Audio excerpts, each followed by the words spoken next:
در آخرین روز ماه январ از استودیوی مرکزی رادیو زودی با خبرهای تازه من شعله گلخوجه شما را همراهی میکنم. روز بخیر. سرخط مطالبی که در 15 دقیقه پیشنهاد می شود.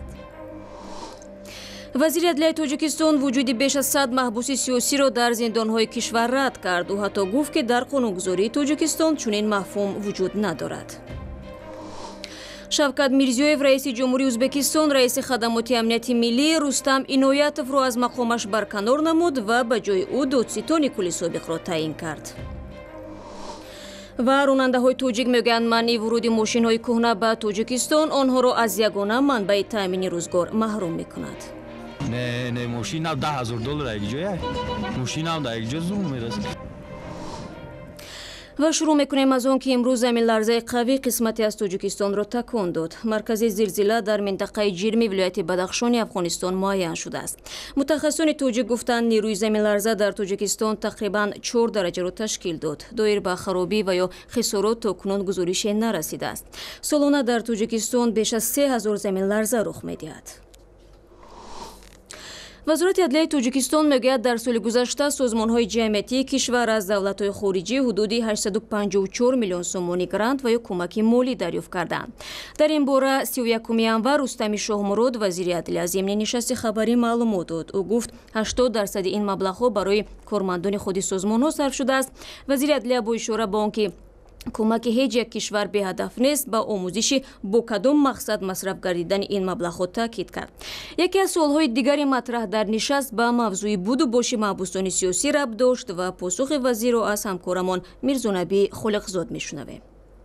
وزارت عدلیه تاجیکستان امروز در نشست خبری خود در رابطه با گزارش‌های سازمان‌های جهانی هیومن رایتس واچ، فریدم هاوس در رابطه با وجود محبوسان سیاسی در زندان‌های تاجیکستان اظهار نظر نمود و تاکید کرد که موافق قانون‌گذاری‌های تاجیکستان محبوس سیاسی وجود ندارد و در زندان‌های تاجیکستان چی در گذشته و امروز محبوس سیاسی به سر نمیبرد. این افرادی را که امروز همچون محبوس سیاسی سازمان‌های جهانی حقوق بشر اشاره میکنند، آنها محبوس سیاسی نیستند، برعکس بر اثر ظاهر نمودن جنایت ها آنها بر اساس کودکس جنایی تاجیکستان از طرف دادگاه های این کشور محکوم به زندان شدند.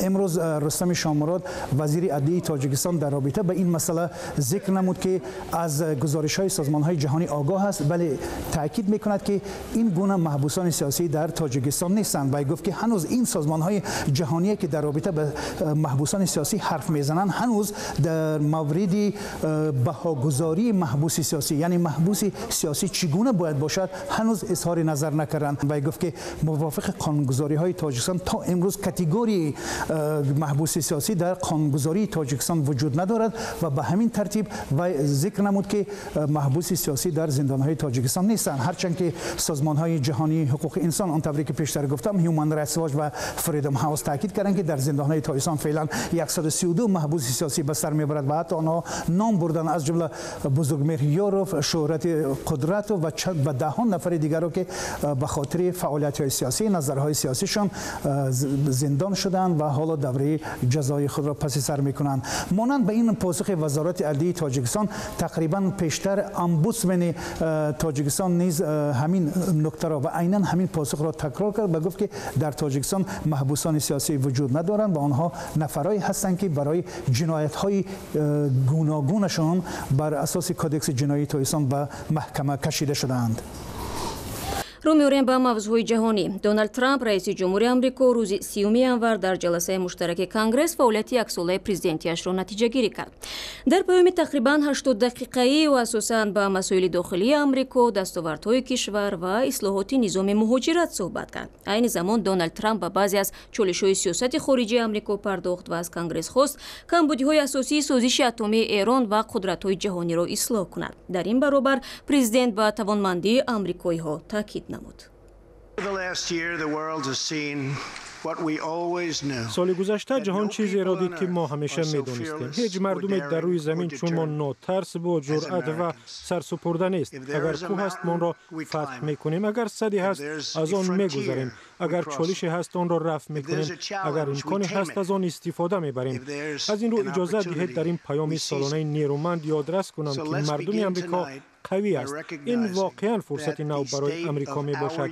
پیش از این هیچگاه چنین آغاز خوبی برای رسیدن به آرزوی امریکایی وجود نداشت. خلاص هر شهروندی که حاضر ما را می‌بیند نابسته از آن که کجا هست یا از کجا آمده است، این فرصت برای شماست. اگر سخت کار میکنید، به خود باور دارید، به امریکا باور دارید، پس میتوانید هر آرزو کنید. هر کس که خواهید بشوید و ما همراه به همه چیز نائل میشویم.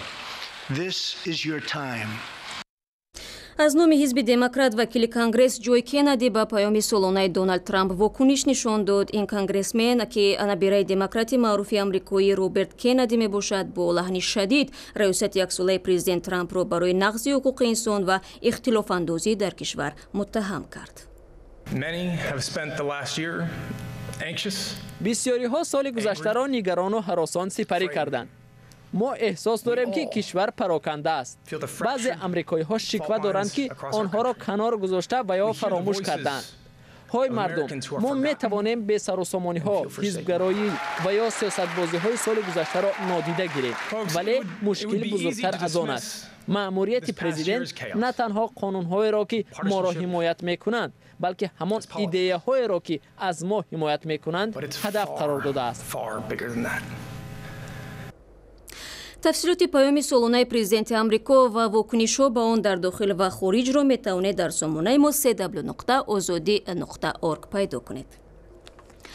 рӯзи сешанбе 30 январ дар яке аз бозорҳои калонтарини оши қирғизистон сӯхтор ба амал омад. оташнишонҳо тақрибан 3 соат кӯшиш карданд алангаи сӯхторро фурӯ нишонанд. тибқи фарзияи пешакӣ сӯхтор бино ба расиши нохилҳои барқ ба амал омадааст. барои таҳқиқи оташсӯзӣ гурӯҳи махсус таъсис дода шудааст.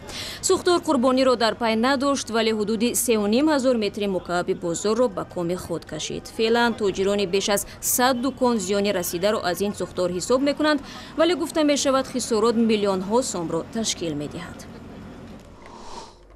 дар Узбекистон, кишвари ҳамсояи Тоҷикистон, баъд аз боздошти собиқ вазири корҳои дохилӣ, раҳбари хадамоти амнияти миллӣ ки аз шахсиятҳои бонуфузи кишвар маҳсуб мешуд, аз мақом барканор гардид. Рустам Иноятов беш аз 20 сол раёсати ин ниҳоди пӯшида ва нирӯманди Узбекистонро бар уҳда дошт. ин хадамот то 1 соли қабл аз бераҳмтарин ниҳодҳо ба шумор мерафт.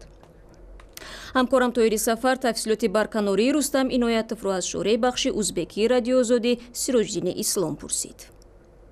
تا هنوز یک سبب اصلی دقیقش نیست. گفته می شود که با نفقه برآمده است. سنش 73 ساله است و 23 سال باز این ابرقدرت‌ترین یک ساختار دولتی را اداره میکرد و در عمل یکی از اشخاص بود که سیاست درونه و بیرونه کشور را معین میکرد.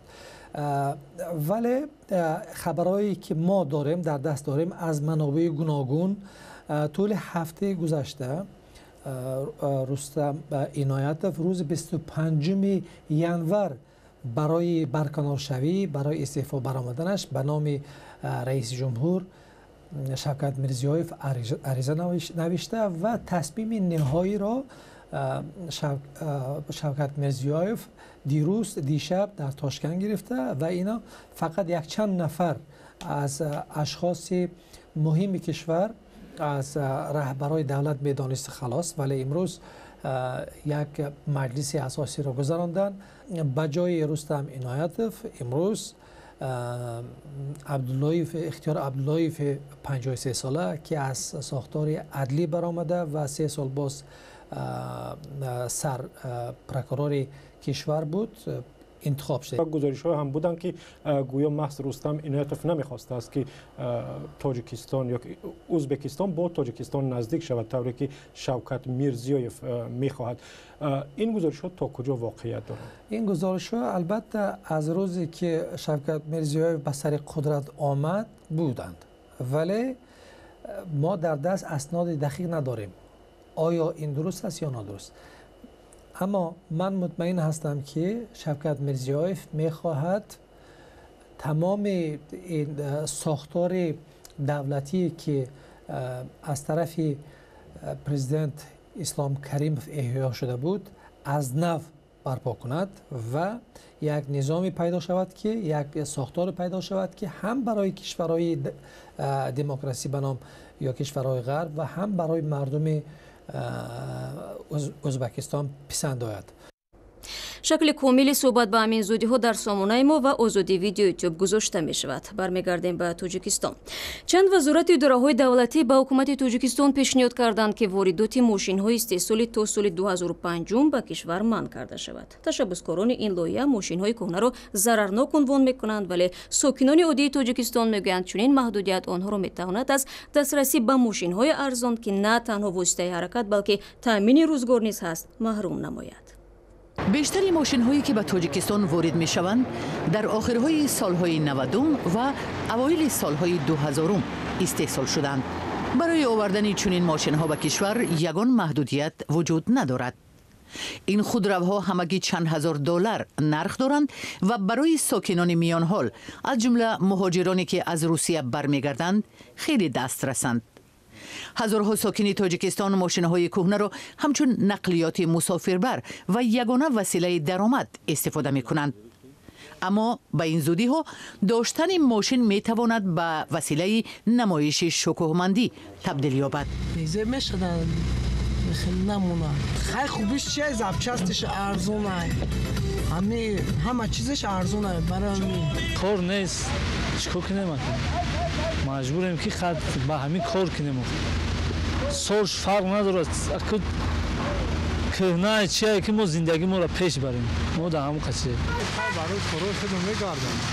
سیاسی میرم میام آخری آدم. ماشین نه از اون میرسیم. نه ماشین هم $10,000 یک جایه. ماشین هم در یک جا زوم میرسه. متخصصان محیط زیست از افزایش ماشین‌ها در راه‌های تاجیکستان که تعدادشان 500,000 را عبور کرده است بانگی اضطراب میزنند. آنها میگویند ماشین‌های بسیار کهنه به معیارهای زیست محیطی جوابگو نیستند و هوا را آلوده میکنند.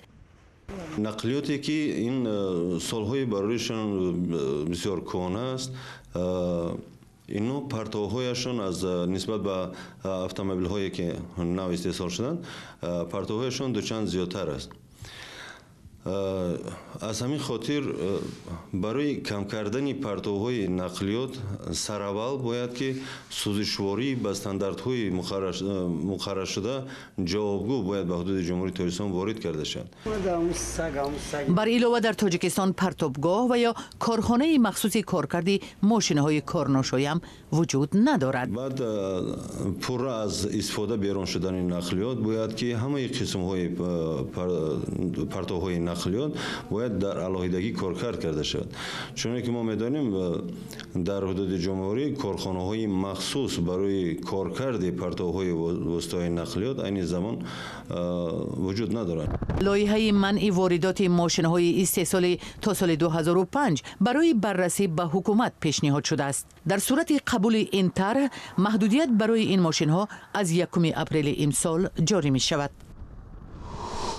و در مراقش پیراهن عنعنوی معروف با نام خفتان مد گشته است که به وجه عموم از سوی مردان آفریده می شود. زیبایی این کرتا را می توانید همین حالو در گزارشی ببینید که کمرسیت رو تقدیم میکند. مقامات و طراحان مراکش میگویند کرتا و کمزول عربی مد می شود.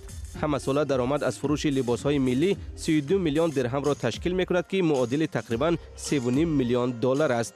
وزیر هنرهای مردمی جمیله المصلی میگوید این کرته‌ها در خارج از مراکش امکانات بزرگ رشد را دارند.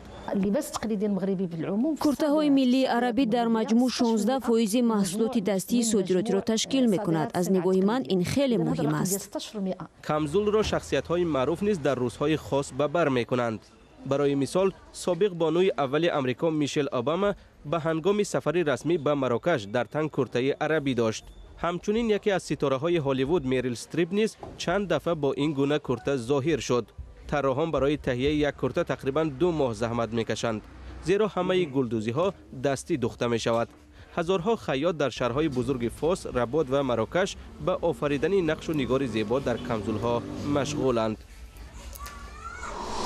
ضمناً در مرکز شهر کابل پایتخت افغانستان فروش لباس‌های ملی تاجیکی به راه مانده شد. این دکان را یک تاجر افغانستانی 2 ماه پیش تأسیس داده است. خریداران اصلی کرته‌های زردوزی تاجیکان زنانی هستند که در جشن عروسی شرکت می‌کنند.